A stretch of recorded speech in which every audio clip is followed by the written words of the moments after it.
Haleluya, ningependa nifundishe nguvu ya kuanza katika udogo. Okay? Lazima ujue hakuna kitu ambacho huwa kinakuwa kikubwa moja kwa moja. Okay? So hata mchicha, mbuyu ulianza kama mchicha. Swahili wanasema. So kwenye maisha yetu lazima tujue hakuna kitu chochote.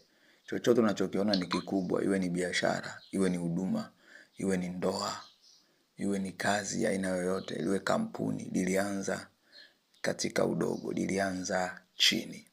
Haleluya. Na lazima ujue kwamba kwa nini hiyo ni kanuni? Kwa sababu Mungu pia huwa anaangalia uaminifu wa watu katika kidogo walicho nacho, katika udogo. Mungu anaangalia uaminifu wako kwenye kikubwa. Mungu anaangalia uaminifu wako pale ambapo atakuponya kichwa. Umeshukuru kwa kiasi gani? Mungu anaangalia katika kile kitu ambacho unahisi ni kidogo. Kwenye ile 10,000 ambayo umeipata, Mungu anaangalia, je, utatoa 10%? Au utasema subiri kwanza nipate hela ndo nitatoa? Haleluya. So Mungu anaangalia katika huo udogo. Mungu anaangalia katika huo udogo. Hili ni jambo ambalo lazima tulijue. Ni jambo la muhimu sana. Haleluya. Ni jambo la muhimu sana. So Mungu anaangalia kwenye udogo wetu. Kwenye udogo wetu, je, tumekuwa waaminifu kiasi gani? Sasa ukisoma maandiko vizuri sana. Luka 16:10. Luka 16:10. Aliye mwaminifu katika lililo dogo sana, huwa mwaminifu katika lililo kubwa pia. Na aliye dhalimu katika lililo dogo, huwa dhalimu katika lililo kubwa pia. Unajua kuna watu walitoka kwenye ndoa zao kwa sababu walivyokuwa wanaanza maisha walikuwa kwenye chumba kimoja. Mume hakuwa na chochote. Alafu katika udogo huo mwanamke akakosa kitu kinaitwa uaminifu, kwa sababu katika udogo ndipo uaminifu wa watu upimwa. Ili uwe mwaminifu kwenye ndoa yako, tutaangalia mlipokuwa kwenye chumba kimoja, namna ulivyokuwa na behave mbele za mume wako, namna ulivyokuwa unaongea. Hicho ni kipimo. Popote pale mara nyingi sana uaminifu unapimwa katika kidogo. So fikiri Mungu atapima uaminifu wetu kisha apata hela? No, wakati wewe unasubiri Mungu akupe hela ili umtolee, yeye anasubiri utoe kwenye hicho kidogo ili akuinue. Haleluya. Sasa kuna wanawake pia, wanaume waliondoka kwenye ndoa zao kwa sababu ya ule udogo.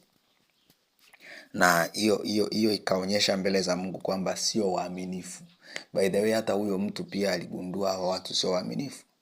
Lakini watu kama hawa mara nyingi sana wanapenda kukuta mambo yakiwa yameumbwa, mambo yakiwa yameshakuwa makubwa. Na ukiwa unaishi maisha ya hivyo, utaishi maisha ya kudharauliwa. Kwa sababu usione tu kitu kimeumbwa, kitu kimesimama. Kuna watu walianzia huko chini. Huwezi ukaja tu hewani ukafikiria kwamba hakuna mtu aliyehusika huko chini. At the end of the day utaishi maisha ya kudharauliwa kwa sababu kuplay part. Hauna mchango kwenye huo ukuu wa hilo jambo. Sasa wengi wanapenda kukuta mambo yakiwa tayari yamesimama. Una uhakika kwamba hii ni madhabahu ya Mungu. Una uhakika kabisa ni madhabahu ya Mungu. Lakini kwa sababu unakuta watu 20, then unaona kama hii haiwezekani. Why? Kanuni ya uaminifu katika udogo, ile nguvu ambayo inapatikana katika kuanza kwenye kidogo, unakuwa hujaijua. Lazima ni kweli kwamba sio kila kidogo kitakuwa na kuwa kikubwa, lakini lazima uwe na macho ya kuona. Na ngoja nikwambie, heshima yako itakuwepo pale ambapo utakuwa sehemu ya msingi wa kile ambacho baadaye kitakuja kuwa kikubwa.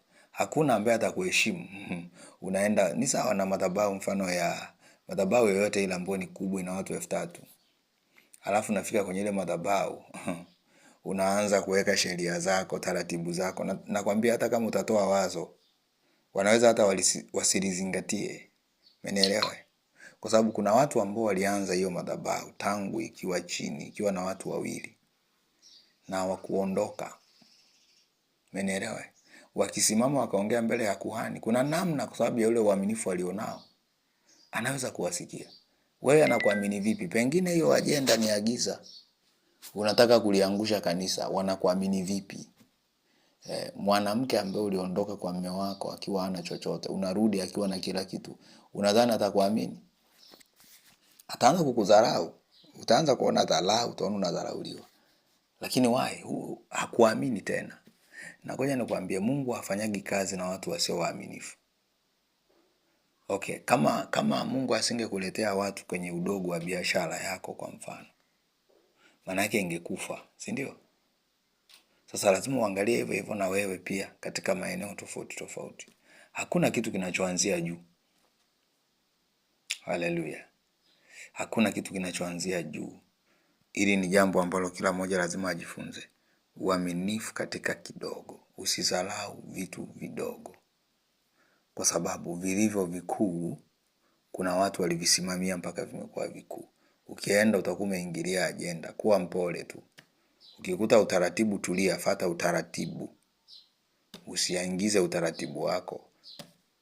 Na utajuaje watu ambao sio waaminifu? Mara nyingi wakiendaga mahali wakakuta kuna utaratibu, watu mchicha umeshakuwa mbuyu, unafika unaanza kupangilia. Wanapenda sana kuleta taratibu zao. Unajua hapo ungekuwa unafanya hivi. Unajua hapa ili kanisa kwanza mngekuwa mnapanga viti hivi. Tayari hizo ni roho za uasi. Na mtu yeyote mwenye roho ya uasi hawezi kukubali kuanza na kanisa likiwa chini. Hawezi akakubali kuanza na mwanaume au mwanamke akiwa sifuri. Hawezi akakubali. Hawezi kukubali. Kwa sababu roho ya uasi siku zote ni roho ya uharibifu. Na roho ya uharibifu siku zote inatafuta vilivyoumbwa tayari. Lakini roho ya uasi imeungana na roho ya kiburi. Kuna namna unaweza ukajiangalia ukasema hapana bwana. Mimi nilivyo tajiri hivi niende kwenye nikaingia kanisa kwenye maturubali. Maturubali hapana. Siwezi mikusari kwenye maturubali. Yaani nipaki gari yangu nje ya maturubali. Hiyo ni very dangerous, ni hatari sana. Yaani ni very easy kushushwa. Ni rahisi sana kushushwa. Kuna tofauti na Nebukadreza. Okay?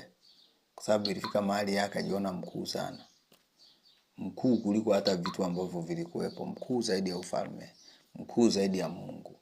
Unapokuwa unaangalia unasema mimi nina magari ya kutosha, nina makampuni, siwezi kuabudu kwenye madhabahu hii ya maturubali. Lakini remember, roho wa Mungu ndo amekupeleka hapo. Na tatizo linakuja wapi? Wengi tunaamini vitu kwa kuona kwa macho ya nje. Hatuna macho ya ndani. Hebu angalia, ukweli ni kwamba kwa mfano ambao walianza pale Alejesem Goba, si ndio? Kipindi ipo kwenye maturubali, kipindi ambacho hata watu 30 hawafiki. You see, waangalie mle kanisani ambao walianza kwenye ule udogo. Hakuna ambaye yuko vile vile. Kwa sababu gani? Mungu anaheshimu sana watu walio waaminifu katika kidogo. Watu wanatafuta vitu. Umenielewa? Watu wanatafuta sana vitu. So wakikuta huna vitu, wanakuona ufai, wanaondoka. Lakini wale ambao wanaheshimu ule udogo, Mungu waheshimisha pia.